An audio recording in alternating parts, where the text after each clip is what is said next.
So, very good morning to one and all. Uh,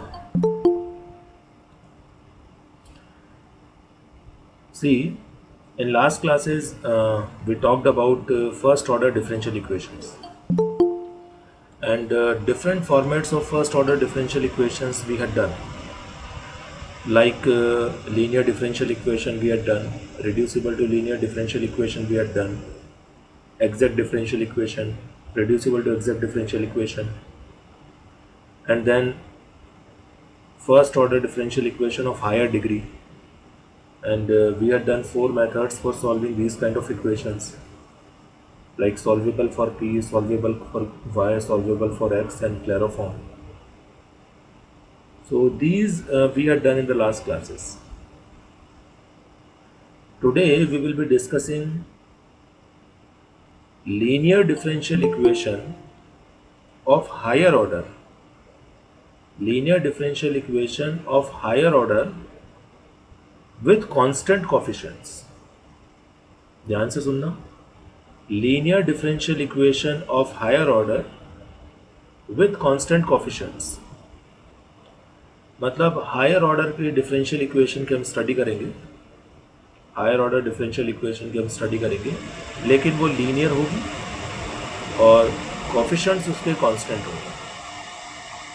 okay, तो पहले हम इस तरह की डिफरेंशियल इक्वेशन की आउटलाइन समझते हैं कि इसकी जनरलाइज फॉर्म क्या होती है, इसके कंप्लीट सोल्यूशन को कैसे फाइंड आउट किया जाता है और उसके लिए हमें क्या क्या करना है.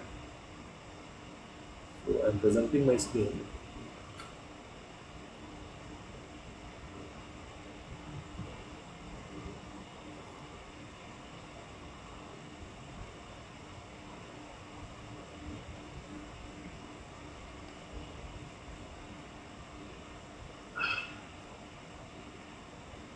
I think PPT is visible to everyone. Yes, sir. Yes. Oh, very good. तो गाइज ये चैप्टर आप लोग ध्यान से पढ़ना, ये टॉपिक बहुत इंपॉर्टेंट है क्योंकि आपके किसी भी सब्जेक्ट में और किसी भी इंजीनियरिंग से रिलेटेड सब्जेक्ट में मैक्सिमम जो डिफरेंशियल इक्वेशंस काम में आती है वो इसी पैटर्न की आती है मैक्सिमम. तो ये डिफरेंशियल इक्वेशन का जो पैटर्न है वो बहुत बहुत बहुत इंपॉर्टेंट है और बहुत इजी भी है, बहुत डिफिकल्ट नहीं. So we are discussing today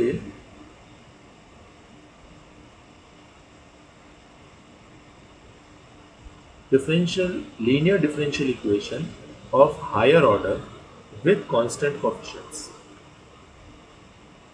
तो इसका जनरल जो पैटर्न होता है वो ये वाला होता है, D n y upon D x n plus a one D n minus one y upon D x n minus one plus a two D n minus two y upon D x n minus two plus dot dot dot plus a n y is equal to Q x. आप देख सकते हैं कि यहाँ पे ये differential equation nth order की है. तो nth ऑर्डर से मतलब यहाँ पे है ये हायर ऑर्डर की डिफरेंशियल इक्वेशन है. मतलब इसका ऑर्डर 2, 3, 4, 5 कुछ भी हो सकता है. मैक्सिमम आपके क्वेश्चन सेकंड ऑर्डर का.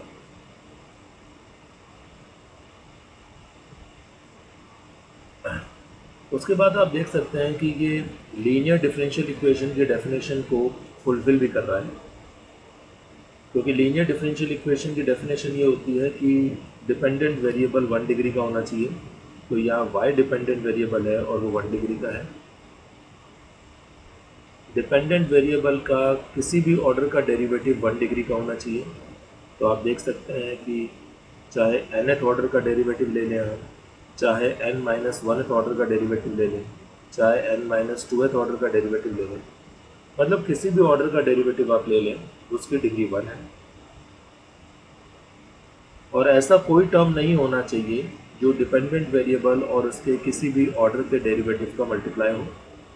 तो आप देख सकते हैं यहाँ पे ऐसा कोई टर्म नहीं है जो डिपेंडेंट वेरिएबल y और उसके किसी भी ऑर्डर के डेरिवेटिव का मल्टीप्लाई हो. तो डेफिनेटली ये लीनियर डिफरेंशियल इक्वेशन है. कांस्टेंट कोफिशिएंट्स, तो आप देख सकते हैं यहाँ पे ये a1, a2, a3, a4, an ये जितने भी हैं सब कॉन्स्टेंट्स हैं, तो इसे हम कह सकते हैं कांस्टेंट कोएफिशिएंट्स। ये वेरिएबल कोएफिशिएंट नहीं है। So this is the generalized form of linear differential equation of higher order with constant coefficients. Right side में qx है, इस qx का मतलब है any function of x.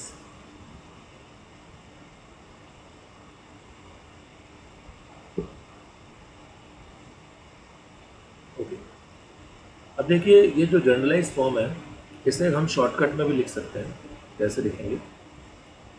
D by D x जो है उसे आप differential operator capital D assume कर लीजिए, बार बार डी बाई डी एक्स ना लिखना पड़े, इसलिए डी बाई डी एक्स जो हमारा डिफरेंशियल ऑपरेटर है उसे हम कैपिटल डी एज्यूम करेंगे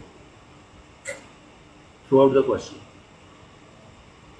अगर इंडिपेंडेंट वेरिएबल x की जगह t होता है तो d अपॉन डी टी को हम कैपिटल डी एज्यूम कर लेंगे, d अपॉन डी यू होता है तो उसे कैपिटल डी एज्यूम कर लेंगे। यहाँ पे एक स्टैंडर्ड फॉर्म लिया है हमने, x इंडिपेंडेंट वेरिएबल है और y डिपेंडेंट वेरिएबल है, ठीक है। क्वेश्चन के अकॉर्डिंग आप आराम से देख सकते हैं। तो d अपॉन डी एक्स को हम through out the question capital D assume करेंगे, मतलब डिफरेंशियल ऑपरेटर को हम कैपिटल डी एज्यूम करेंगे। तो अगर d अपॉन डी एक्स को मैं कैपिटल D यहाँ रिप्लेस कर दूँ डिफरेंशियल इक्वेशन में जनरलाइज फॉर्म में, तो क्या बनेगा? फर्स्ट टर्म हो जाएगी हमारी D n y plus second term हो जाएगी a1 D n minus one y plus a2 D n minus two y plus dot dot dot a n y. और इन सब में से y कॉमन आ रहा है, इसलिए y को मैंने राइट हैंड साइड में कॉमन ले लिया, is equal to Q x. तो इसे हम क्या एक शॉर्ट फॉर्म में लिख सकते हैं इस तरह से, और इससे भी ज़्यादा शॉर्ट फॉर्म ये है, आप देख सकते हैं कि ये जो मैं सर्कल कर रहा हूँ ये पूरा आप देख सकते हैं कैपिटल डी का फंक्शन हम बोल सकते हैं, it's a function of capital D. So we can write it F of D और y, ये y है, is equal to Q x. तो अब मैं linear differential equation of higher order with constant coefficient को शॉर्ट फॉर्म में इस तरह से लिखूंगा, ध्यान रखें, F of D Y is equal to Q X. बार बार मैं बड़ी वाली ये वाली जर्नलाइज फॉर्म में नहीं लिखूंगा, अब मैं डिफरेंशियल इक्वेशन को F of D Y is equal to Q x की फॉर्म में। गाइस ध्यान रखना, एफ ऑफ डी जो है वो कैपिटल डी का पूरा फंक्शन है, और कैपिटल डी जो है वो differential operator D by D x है। तो आपको जो क्वेश्चन दिया जाएगा उसमें जहाँ जहाँ डी बाई डी एक्स होगा उसे कैपिटल डी रख के हम F of D Y is equal to Q x की फॉर्म में बना देंगे। क्योंकि अगर आपको क्वेश्चन सॉल्व करना है तो सबसे पहले इस शॉर्ट फॉर्म में आपको क्वेश्चन समझ में आना चाहिए कि इस शॉर्ट फॉर्म में एफ ऑफ डी क्या है, क्यू एक्स क्या है, ये सब समझ में आना।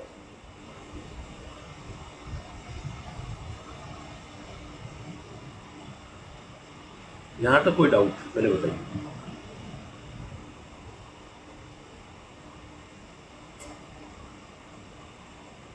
जल्दी बोलिए, एनी डाउट प्लीज रिस्पॉन्ड।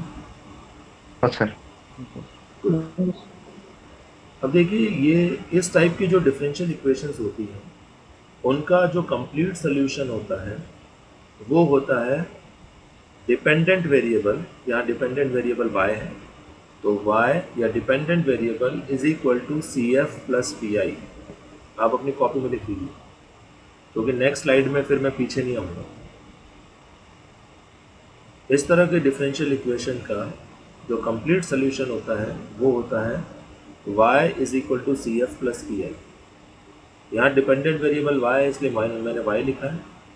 जिस डिफरेंशियल इक्वेशन में डिपेंडेंट वेरिएबल z होगा मैं यहाँ z लिख दूंगा, जहाँ पे u होगा मैं u दूंगा।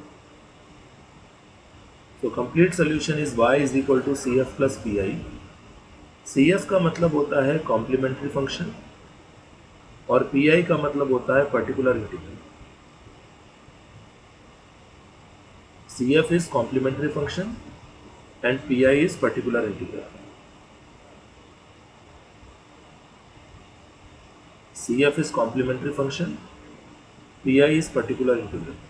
अब एक चीज़ आप अपनी कॉपी में लिख लीजिए जो स्लाइड में गिवन नहीं है, प्लीज़ नोट डाउन, शॉर्टकट में अपनी लैंग्वेज में लिख लीजिए आप लोग। CF depends on F of D. CF depends on F of D.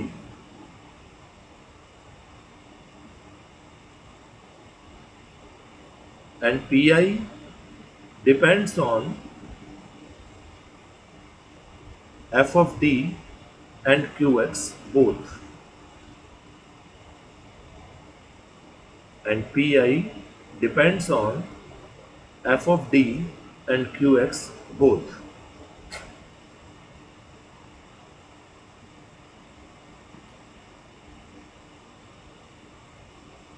तो देखिए इस तरह के डिफरेंशियल इक्वेशन का अगर हमें कंप्लीट सोल्यूशन चाहिए तो वो कंप्लीट सोल्यूशन होगा y is equal to C F plus P I, और इस कंप्लीट सोल्यूशन को इवेल्युएट करने के लिए हमें रिक्वायरमेंट है सी एफ और पी आई।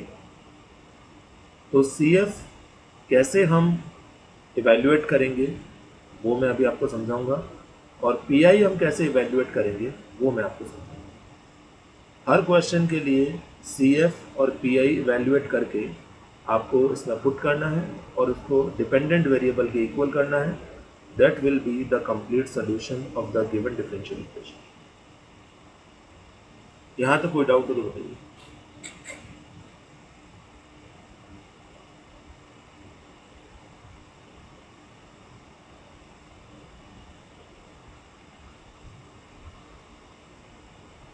ओके, अब देखिए मैं सबसे पहले सी एफ इवेल्युएट करना आपको सिखाऊंगा। पी आई को थोड़ी देर के लिए आप भूल जाइए, फॉरगेट, क्योंकि पी आई का डिस्कशन वैसे भी हम नेक्स्ट क्लास में करेंगे। So just focus on C F only. Okay, C F evaluate करने के लिए आपको क्या करना है, सबसे पहले ये जो एफ ऑफ डी है, इस एफ ऑफ डी में डी की जगह स्मॉल एम पुट कर दीजिए। एम कोई भी एक कांस्टेंट पुट कर दीजिए, कैलकुलेशन को इजी बनाने के लिए किया गया है। अगर आप डी की जगह एम पुट नहीं भी करेंगे तो भी कोई फ़र्क नहीं पड़ेगा, लेकिन मैं सजेस्ट करूँगा क्योंकि आगे इक्वेशन सॉल्व करनी है तो it would be very easy if you are putting D is equal to M, it would be easy. Otherwise mathematically कोई रीज़न नहीं है। एम की जगह आप A B C D M N कुछ भी पुट कर सकते हैं, कोई फर्क नहीं। तो देखिए सी एफ इवेल्युएट करने के लिए सबसे पहले हम क्या करेंगे, जो एफ ऑफ डी है उसमें डी की जगह एम पुट करेंगे और एफ एम बनाएंगे और एफ एम को ज़ीरो के इक्वल कर देंगे। F M is equal to zero जो है उसे ऑक्सिलरी इक्वेशन बोला जाता है। F M is equal to zero को ऑक्सिलरी इक्वेशन बोला जाता है। अच्छा, कोई मुझे कॉमन सेंस लगा के बताएगा कि, ध्यान से सुनना मेरा क्वेश्चन और कॉमन सेंस अप्लाई करके मुझे बताना अगर आप ध्यान से मेरी क्लास अटेंड कर रहे हो तो। अगर मान लीजिए given differential equation third order की है, मान लीजिए given differential equation third order की है, तो ऑक्सिलरी इक्वेशन कितने डिग्री की बनेगी?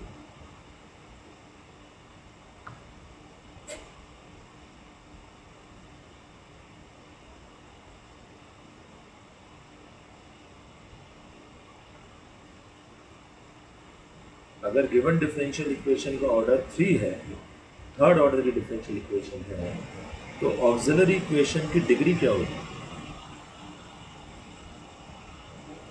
सिंपल सा क्वेश्चन पूछा गया आपसे।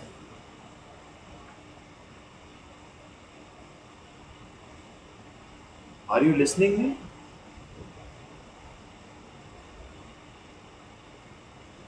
अरे भाई मेरी आवाज़ आ रही है? हाँ, रिस्पॉन्ड कीजिए।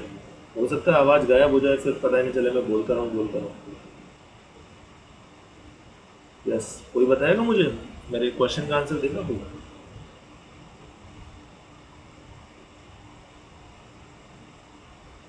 गणपत,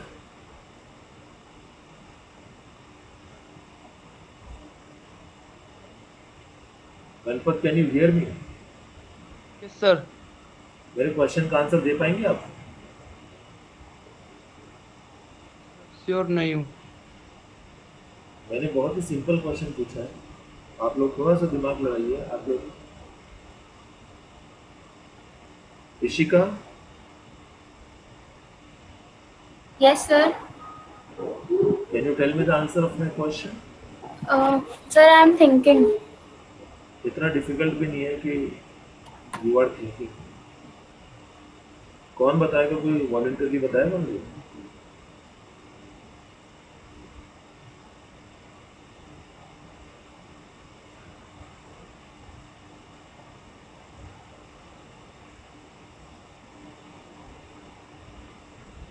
अंकिता,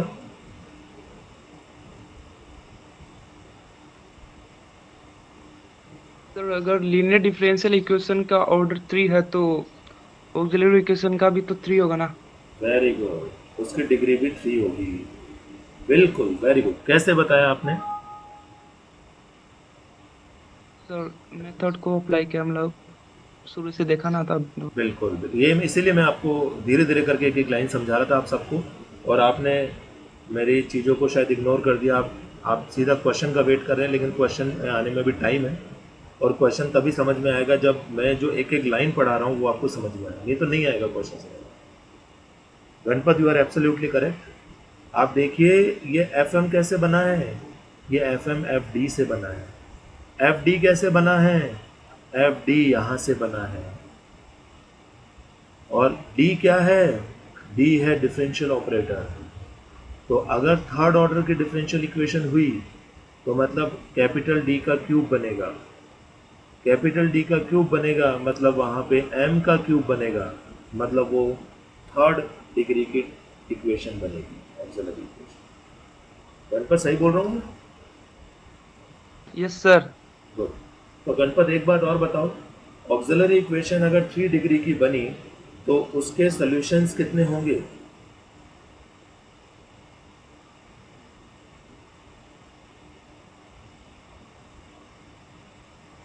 अरे भाई, 3 डिग्री की इक्वेशन के कितने सॉल्यूशंस होते हैं? 3। 3 सॉल्यूशंस। बिल्कुल सही है। तो देखिए, अब मैं आगे आप जो बताने जा रहा हूँ उसको ध्यान से सुनना। ऑक्सिलरी इक्वेशन बनाने के बाद में इसको आपको सॉल्व करना है। अगर सेकेंड ऑर्डर डिफरेंशियल इक्वेशन हुई तो ऑक्सिलरी इक्वेशन 2 डिग्री की बनेगी। अगर थर्ड ऑर्डर डिफरेंशियल इक्वेशन हुई तो ऑक्सिलरी इक्वेशन 3 डिग्री की बनेगी। अगर फोर्थ ऑर्डर डिफरेंशियल इक्वेशन हुई तो ऑक्सिलरी इक्वेशन फोर्थ ऑर्डर की बनेगी, 4 डिग्री की बनेगी। ऑक्सिलरी इक्वेशन को आपको सॉल्व करना है और उसके रूट्स फाइंड आउट करने हैं। मतलब आपको इस ऑक्सिलरी इक्वेशन को सॉल्व करके m की different different values find out करनी है, क्योंकि ये ऑक्सिलरी इक्वेशन m में है। तो m की different different values find out करनी है या आपको इसके रूट्स फाइंड आउट करने हैं। तो जब आप इसको सॉल्व करेंगे तो इसके रूट्स को लेके अलग अलग केसेस बने। हो सकता है सारे के सारे रूट्स अलग अलग आ जाए, हो सकता है कोई 2 रूट्स इक्वल हो बाकी रूट्स अलग अलग हो सकता है कोई 3 रूट्स इक्वल हो बाकी सब अलग अलग हो सकता है इमेजनरी रूट्स हो। तो ये पॉसिबिलिटीज़ हैं या नहीं है किसी भी इक्वेशन को सॉल्व करते हैं तब? Yes sir. करेक्ट। तो देखिए, अब मैं अलग अलग केसेस बताता हूँ आपको, और अलग अलग केसेस के हिसाब से ही सी एफ लिखना है, इसलिए आप ध्यान से देखिएगा। फर्स्ट केस, यहाँ पे जो केसेस बताए गए हैं ये सेकेंड ऑर्डर डिफरेंशियल इक्वेशन के हिसाब से बताए गए हैं, लेकिन हायर ऑर्डर की हम बात कर रहे हैं तो हायर ऑर्डर में थर्ड ऑर्डर भी आ सकता है, फोर्थ ऑर्डर भी आ सकता है, फिफ्थ ऑर्डर भी आ सकता है, कितना भी आ सकता है। तो आप इसको हार्ड एंड फास्ट ना माने। These cases are for second order differential equation only. तो सेकेंड ऑर्डर की डिफरेंशियल इक्वेशन है तो ऑक्सिलरी इक्वेशन के 2 रूट से निकल के आएंगे, इसलिए इसने 2 रूट के हिसाब से ही केसेस बनाए। ठीक है, लेकिन मैं आपको इन जनरल बताता हूँ। फर्स्ट केस है कि अगर रूट्स अलग अलग आ जाए, all roots are real and distinct. तो मान लीजिए आपके रूट्स आ गए, एक रूट आ गया m1, दूसरा रूट आ गया m2, तीसरा रूट आ गया m3, सब अलग अलग आ रहे हैं और रियल है, चौथा रूट आ गया m4 एंड so on। इस केस में जो CF होगा, डायरेक्ट लिखना है आपको। सी एफ क्या होगा, C1 e raise to the power m1x plus C2 e raise to the power m2x plus C3 e raise to the power m3x and so on. ये m1 m2 m3 m4 है, तो यहाँ पे C1 e raise to the power m1x plus C2 e raise to the power m2x plus C3 e raise to the power m3x and so on. ध्यान रखना, ये जो C1 C2 C3 आप जो भी काम में ले रहे हो, ये सब आर्बिट्ररी कॉन्स्टेंट्स हैं। These all are arbitrary constants. तो जितने रूट निकल के आएंगे उतने ही आर्बिट्ररी कांस्टेंट आपको काम में लेने हैं। अगर 4 रूट निकल के आ रहे हैं तो 4 आर्बिट्ररी कांस्टेंट काम में लेने हैं, अगर 3 रूट निकल के आ रहे हैं तो 3 आर्बिट्ररी कांस्टेंट काम में लेने हैं, ऐसे। ठीक है। केस नंबर 2, मान लीजिए ऑक्सिलरी इक्वेशन को आपने सॉल्व किया, उसके कोई 2 रूट इक्वल आ गए और बाकी रूट्स अलग अलग आए।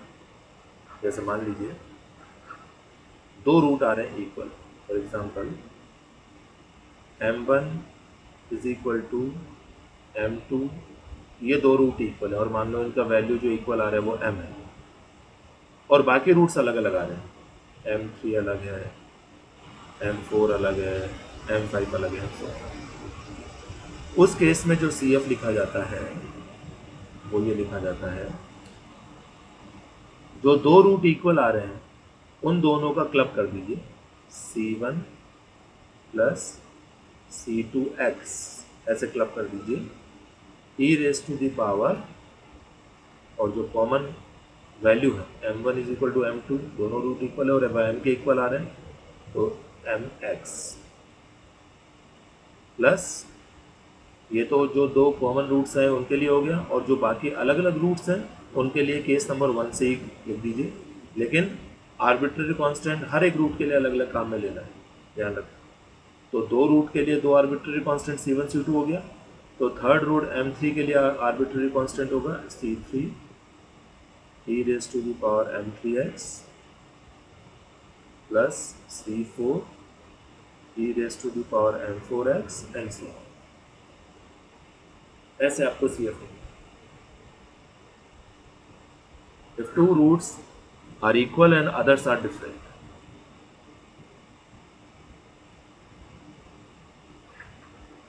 थर्ड केस है, थर्ड केस ये वाला नहीं ले रहा मैं, थर्ड केस ये वाला ले रहा हूँ जो इसमें लिखा हुआ नहीं है। इफ 3 रूट्स आर इक्वल, अगर मान लीजिए ऑक्सिलरी इक्वेशन को सॉल्व किया और 3 रूट इक्वल आ गए और बाकी रूट अलग अलग आ रहे हैं, तो देखिए उस केस में कैसे लिखेंगे। यहाँ पे मैं यहाँ लिख देता हूँ, स्पेस बना के।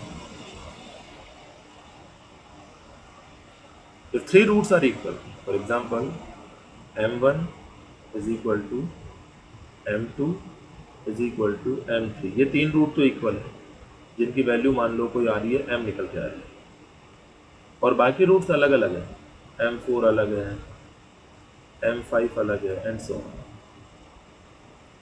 तो उस केस में आपका CF लिखा जाएगा, जो 3 रूट्स इक्वल हैं उन तीनों के लिए कंबाइन कीजिए, जैसे यहाँ 2 रूट्स के लिए कंबाइन किया था, C1 plus C2x plus C3x square, ये तीनों रूट्स के लिए कंबाइन किया, e raise to the power वही mx प्लस बाकी रूट जो अलग अलग है उनके लिए अलग अलग कर लीजिए, C4 e raise to the power m4x plus C5 e raise to the power m5x and so on.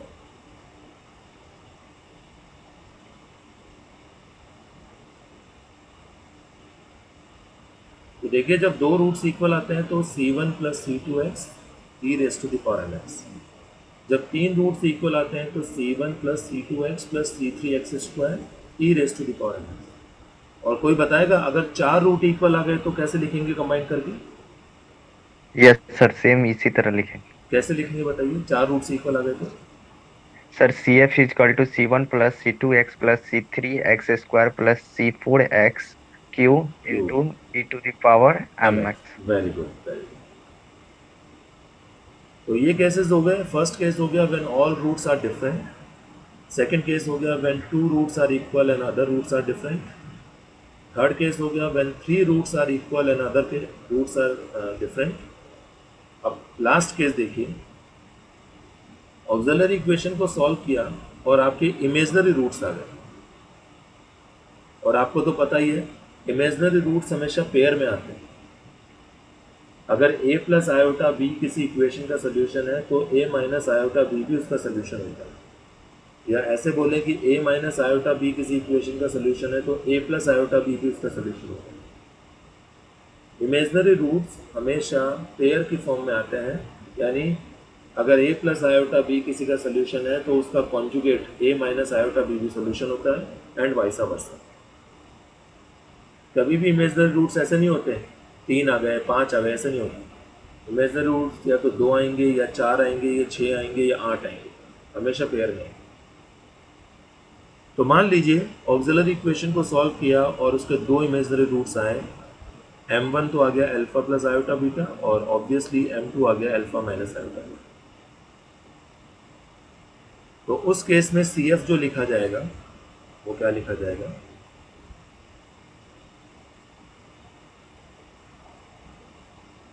यहाँ पे आपको ये जज करना है सबसे पहले कि इस इमेजनरी रूट में रियल पार्ट कौन सा है।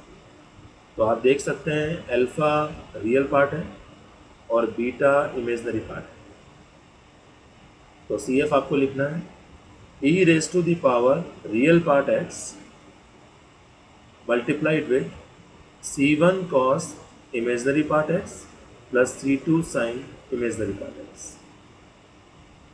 ये आपको CF लिखना है। e raised to the power real part x multiplied with c1 first arbitrary constant cos imaginary part x plus second arbitrary constant sin imaginary part x। आप देख सकते हैं यहाँ दो रूट हैं तो दो आर्बिट्ररी कांस्टेंट काम में लिए हैं हमने c1 एंड c1। जितने रूट्स ऑक्सिलरी इक्वेशन के निकल के आएंगे CF में उतने ही आर्बिट्ररी कांस्टेंट होने चाहिए, इस बात का ध्यान रखें। ऑक्सिलरी इक्वेशन के जितने रूट्स निकल के आएंगे CF में उतने ही आर्बिट्ररी कांस्टेंट होने चाहिए। और एक और मैं बात बता दूं, ये चीज़ लिखना चाहे तो आप लिख लीजिए, write down. Point number 1,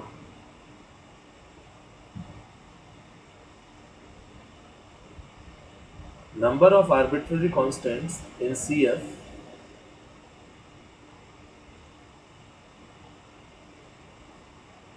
number of arbitrary constants in CF is equal to number of roots of auxiliary equation।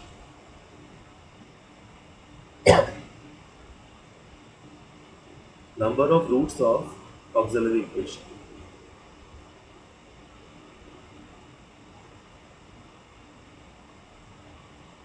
Point number 2,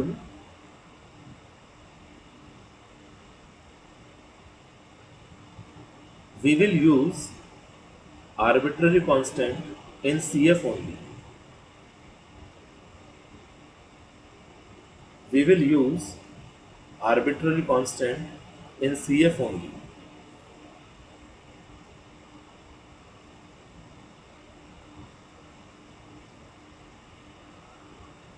We will not use arbitrary constants in PI।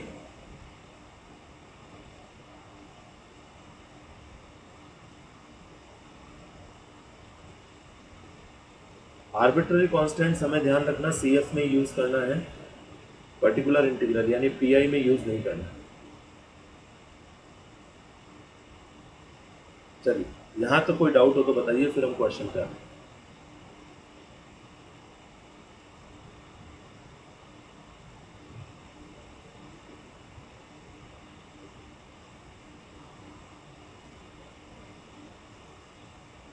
Any doubt? Please respond। No, sir. चलिए अब question पे आते हैं, ध्यान से देखना question. Solve D square Y upon D x square plus 4y is equal to 0। D square Y upon D x square plus 4y is equal to 0। अच्छा, PPT में ये जो लाइन है ये हर क्वेश्चन में मिलेगी, इसको इग्नोर कर देना, कंप्लीटली इग्नोर कर देना।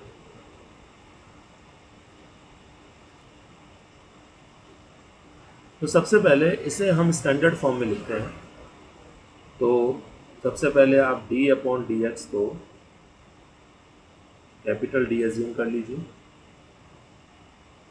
तो फिर इस इक्वेशन को हम क्या लिख सकते हैं, हम लिख सकते हैं इसको D square plus 4y is equal to 0। समझ में आ रहा है? Is it okay? यस। अब इसे आप स्टैंडर्ड इक्वेशन से कंपेयर कीजिए। स्टैंडर्ड इक्वेशन में फिलहाल यहाँ लिख देता हूँ, बाद में तो आपको याद ही हो जाएगी। F of D Y is equal to Q x, इससे कंपेयर कीजिए और कंपेयर करके मुझे बताइए कि एफ ऑफ डी क्या है यहाँ पे। What is F of D? D square plus 4। Very good, absolutely correct, D square plus 4। और क्यू एक्स क्या है यहाँ पे? 0।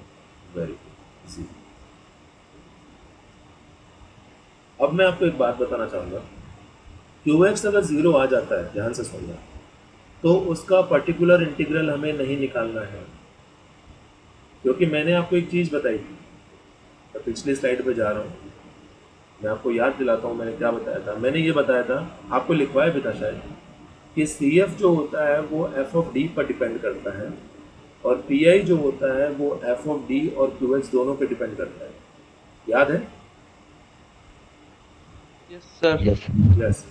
तो अगर क्यू एक्स 0 आ गया, किसी भी क्वेश्चन में अगर क्यू एक्स 0 आ गया तो पी आई डायरेक्टली 0 होगा, आपको पी आई इवेल्युएट करने की आवश्यकता नहीं है।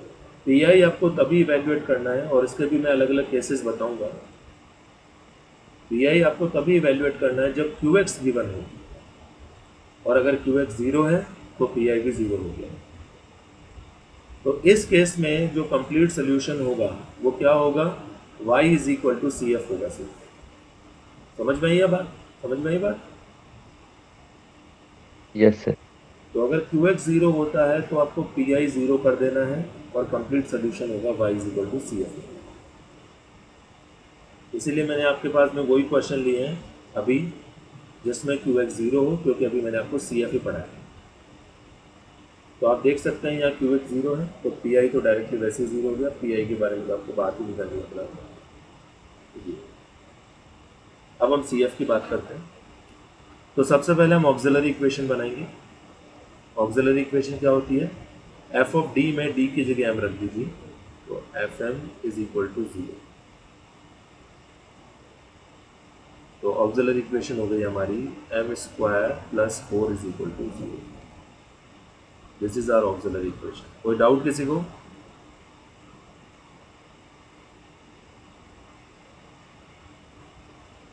ऑक्सिलरी इक्वेशन 2 डिग्री की है तो इसके कितने सोल्यूशन आएंगे, कितने रूट्स आएंगे? 2। 2 रूट्स आएंगे। सॉल्व करते हैं। M square is equal to -4, तो M is equal to plus -2 आया होता है। ये इमेजनरी रूट्स वाला केस बन गया। ऑक्सिलरी इक्वेशन को सॉल्व करने के बाद में रूट्स के नेचर के हिसाब से आपको चेक करना है कि केस नंबर 1 अप्लाई करना है, केस नंबर 2 अप्लाई करना है, केस नंबर 3 करना है या केस नंबर 4 करना है। यहाँ पे जो रूट्स आए वो इमेजनरी रूट्स आए, प्लस -2 आया था। इसको हमने 0 प्लस -2 आया था लिख दिया ताकि हमें रियल पार्ट और इमेजनरी पार्ट में डिस्टिंग्विश हो जाए। तो ये कौन सा केस है? 4th केस हो गया, a प्लस माइनस आया था b। Guys, is it correct और नॉट? यस। ये देखिए 4th केस ये है, alpha plus iota beta and alpha minus iota beta. तो अल्फा का वैल्यू यहाँ क्या हो गया? 0। अल्फा का वैल्यू 0 हो गया, रियल पार्ट 0 और इमेजनरी पार्ट हो गया बीटा का वैल्यू 2। तो आपका जो सी एफ होगा, फिलहाल यहाँ पे सी एफ ध्यान रखना कंप्लीट सोल्यूशन होगा, इसलिए यहाँ पे कंप्लीट सोल्यूशन के केस में y के इक्वल लिखा जाता है। मैंने आपको बताया था dependent variable is equal to C F plus P I, तो y is equal to C F plus P I, तो y is equal to C F, y is equal to C F is equal to e raise to the power real part x c1 cos imaginary part x plus c2 sin imaginary part x, e raise to the power 0x 1 हो गया, तो आपका complete solution बन गया y is equal to c1 cos 2x plus c2 sin 2x. No doubt c1 and c2 are arbitrary constants. Any doubt in this question?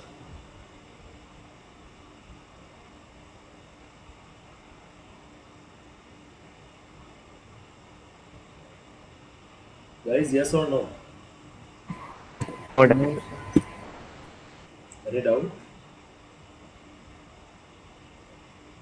Okay, आप देख सकते हैं कि कंप्लीट सोल्यूशन में दो आर्बिट्ररी कांस्टेंट है और हमारी डिफरेंशियल इक्वेशन भी सेकंड ऑर्डर की है. और मैं आपको ये चीज़ें पहले ही बता चुका हूँ जब हम फर्स्ट ऑर्डर डिफरेंशियल इक्वेशन पढ़ रहे थे कि किसी भी डिफरेंशियल इक्वेशन के जनरल सॉल्यूशन में उतने ही आर्बिट्ररी कांस्टेंट होते हैं जितना उस डिफरेंशियल इक्वेशन का ऑर्डर होता है. ये तो आपको पता ही. अगर थर्ड ऑर्डर की डिफरेंशियल इक्वेशन होगी तो उसके जनरल सॉल्यूशन में 3 आर्बिट्ररी कांस्टेंट होंगे. अगर सेकंड ऑर्डर की डिफरेंशियल इक्वेशन होगी तो उसके जनरल सॉल्यूशन में 2 आर्बिट्ररी कांस्टेंट होंगे. अगर फर्स्ट ऑर्डर की डिफरेंशियल इक्वेशन होगी तो उसके जनरल सॉल्यूशन में 1 आर्बिट्ररी कांस्टेंट होगा. यही कारण है कि अभी मैंने थोड़ी देर पहले आपको जो कॉपी में लिखवाया है कि आर्बिट्ररी कांस्टेंट हमें सिर्फ सी एफ में यूज़ करने हैं. यहाँ पे पी आई में हमें आर्बिट्ररी कांस्टेंट यूज़ नहीं करना है, क्योंकि जितने ऑर्डर की डिफरेंशियल इक्वेशन है उतने आर्बिट्ररी कांस्टेंट सी एफ में ही आ जाएंगे. पी आई में आर्बिट्ररी कांस्टेंट लाने की कोई ज़रूरत नहीं. Is it clear to everyone? Yes चलिए और क्वेश्चन करते हैं.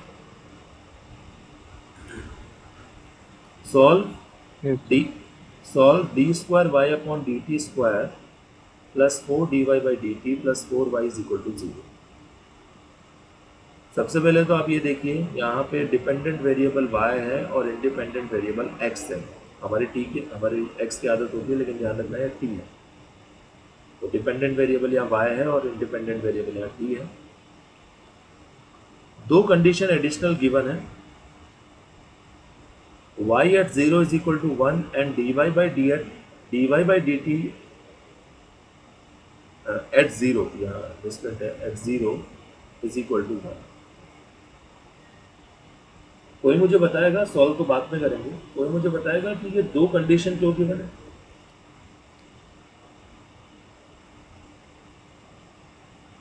Could anybody please tell me why these two conditions are given in this question?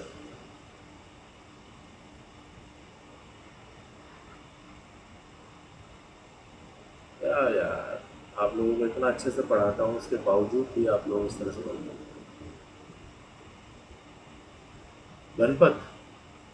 Ganpat है क्या? सर ये सेम सर हाँ हेलो हाँ गणपत बोलो. सर जो y 0 इक्वल टू 1 और dy बाई dt जो 0 दे रही है वही पूछ रहे हो ना आप? हाँ ये कंडीशन क्यों गिवन है? सर ये तो भाई क्वेश्चन तो सीधा सीधा यही हो गया ना. d2y upon dt square plus 4 dy by dt plus 4y is equal to 0. Question तो यही खत्म हो गया. ये क्यों गिवन है कंडीशन?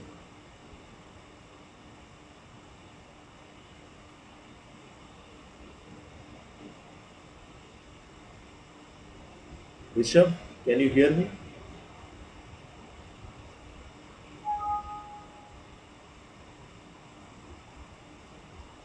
Rishabh, Yes, sir. आप बताएंगे इसका कारण क्या है?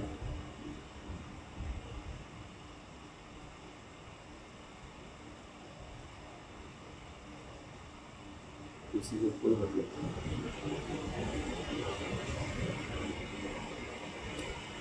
किसी भी डिफरेंशियल इक्वेशन में कंडीशन क्यों गिवन होती है? ताकि आर्बिट्ररी कांस्टेंट्स की वैल्यू फाइंड आउट करके जनरल सॉल्यूशन से पर्टिकुलर सॉल्यूशन बनाया जा सके. ये सेकंड ऑर्डर की डिफरेंशियल इक्वेशन है. इसके जनरल सॉल्यूशन में 2 आर्बिट्ररी कांस्टेंट आएंगे और उन दो आर्बिट्रेरी कांस्टेंट की वैल्यूज फाइंड आउट करने के लिए, C1 C2 की वैल्यूज फाइंड आउट करने के लिए कम से कम दो कंडीशन की रिक्वायरमेंट होगी। तो कभी किसी भी डिफरेंशियल इक्वेशन में अगर कंडीशन गिवन है तो इसका मतलब ये है कि वो आर्बिट्रेरी कांस्टेंट्स हमें फाइंड आउट करने हैं इन कंडीशंस को यूज़ करके और उन्हें पुट करना है ताकि हमें जनरल सोल्यूशन से पर्टिकुलर सोल्यूशन मिल सके, हमें एक ऐसा सोल्यूशन मिल सके जिसमें आर्बिट्रेरी कांस्टेंट ना हो।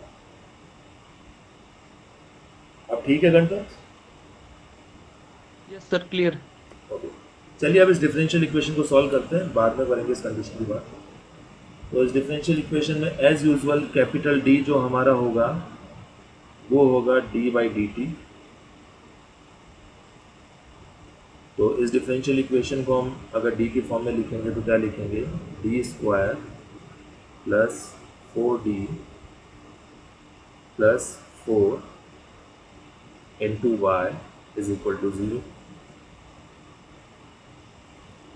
और जब इसे हम स्टैंडर्ड फॉर्म से कंपेयर करेंगे तो बताएगा कोई एफ ऑफ डी क्या होगा,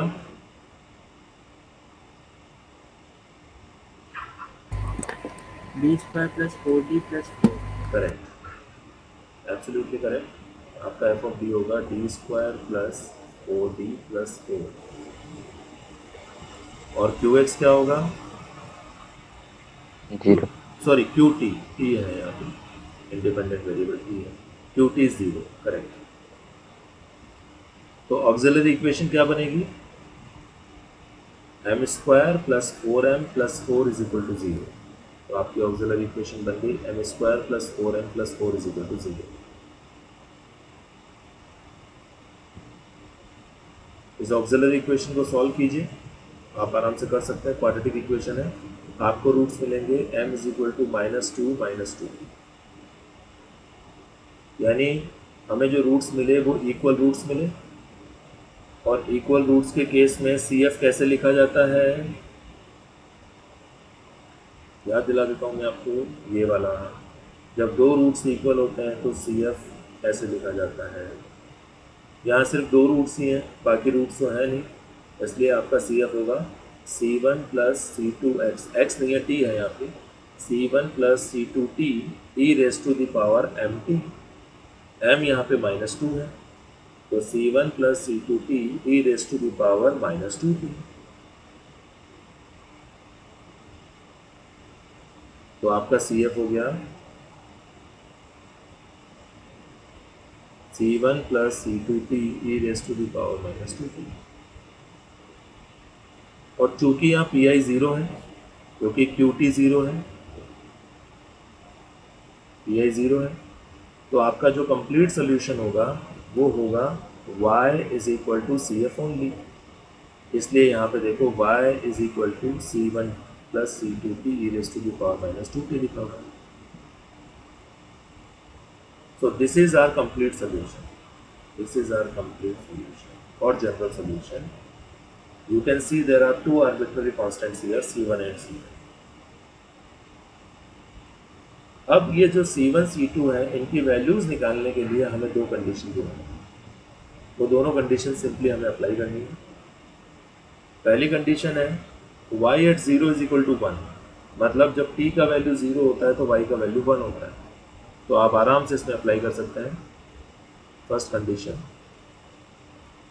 y का वैल्यू 1 जब t का वैल्यू 0, तो t का वैल्यू 0 y का वैल्यू 1, तो 1 इज इक्वल टू t का वैल्यू 0 कर दिया तो बच गया C1, तो मतलब C1 का वैल्यू 1 आ गया।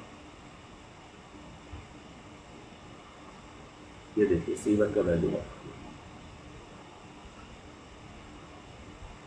और सेकेंड कंडीशन अप्लाई करते हैं। सेकेंड कंडीशन है कि dy by D T at T is equal to 0 is 0। तो पहले आप यहाँ से ये जो y है इससे आप dy by D T easily find out कर सकते हैं, t के रेस्पेक्ट में डिफ्रेंशिएट करके। dy बाई डी टी जो आएगा, C1 ऑलरेडी हमारा 1 आ चुका है, तो आप चाहें तो इसमें C1 1 पुट कर सकते हैं, कोई प्रॉब्लम नहीं है। और फिर सेकेंड कंडीशन अप्लाई कर दीजिए कि t इज इक्वल टू 0 पर dy बाई डी टी 0, तो t इज इक्वल टू 0 पर ये 0 हो गया, ये 1 हो गया, C1 1 हो गया, ये 1 हो गया, तो C2 माइनस 2 बचेगा। C2 minus 2 is equal to 0 बचेगा, मतलब C2 का वैल्यू 2 आ जाएगा। ये देखिए C2 का वैल्यू 2 आ गया। अब ये जो C1 का वैल्यू 1 आया है और C2 का वैल्यू 2 आया है, इन दोनों को आप जनरल सोल्यूशन में रख दीजिए। ये यहाँ पे जनरल सोल्यूशन में रख दीजिए, तो आपको एक ऐसा सोल्यूशन मिल जाएगा जिसमें आर्बिट्रेरी कांस्टेंट नहीं होंगे और वो सोल्यूशन आपका पर्टिकुलर सोल्यूशन होगा।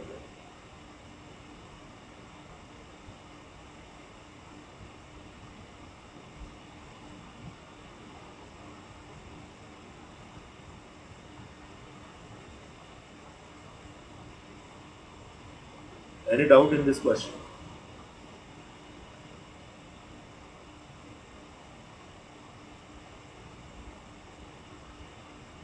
Guys, any doubt in this question? No sir. Good. So अगर राइट साइड में QX का वैल्यू 0 है तो पर्टिकुलर इंटीग्रल आपको नहीं निकालना होता और आपका कंप्लीट सोल्यूशन हो जाता है CF ओनली। अब मैं आपको नेक्स्ट क्लास में, या तो मैं कल क्लास लूँगा या परसों लूँगा, बता दूँगा। संडे कल हो सकता है मैं क्लास लूँगा या फिर परसों लेंगे, परसों रूटीन में। तो जब भी मैं क्लास लूँगा तब मैं आपको PI के केसेस बताऊँगा। PI के बहुत सारे केसेस हैं जो आपको याद रखना है, ठीक है। और मैं ये उम्मीद करता हूँ कि आप आज की क्लास का ज़रूर पढ़ के आएंगे, नहीं तो नेक्स्ट क्लास में आपको समझ में नहीं आएगा कि CF कैसे इवेल्युएट कर रहे हैं, ऑक्सिलरी इक्वेशन क्या है, कंप्लीट सोल्यूशन कैसे बना, PI क्या होता है, ये सब आपको कुछ समझ में नहीं आएगा। तो प्लीज़ आप लोग नेक्स्ट क्लास में इस क्लास का रिवाइज करके ज़रूर आएँ।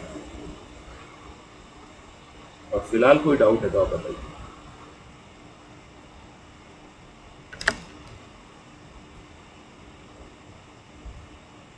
Please ask if you have any doubt. Any doubt, Adarsh? Sir, no doubt. Okay, wonderful. So guys, please revise all the things which we had discussed today for attending next class. And if I will take the next class tomorrow, then I will inform you accordingly. Thank you so much, all of you. Be healthy thank you sir. and take care. Thank you. Have a good day. Thank you.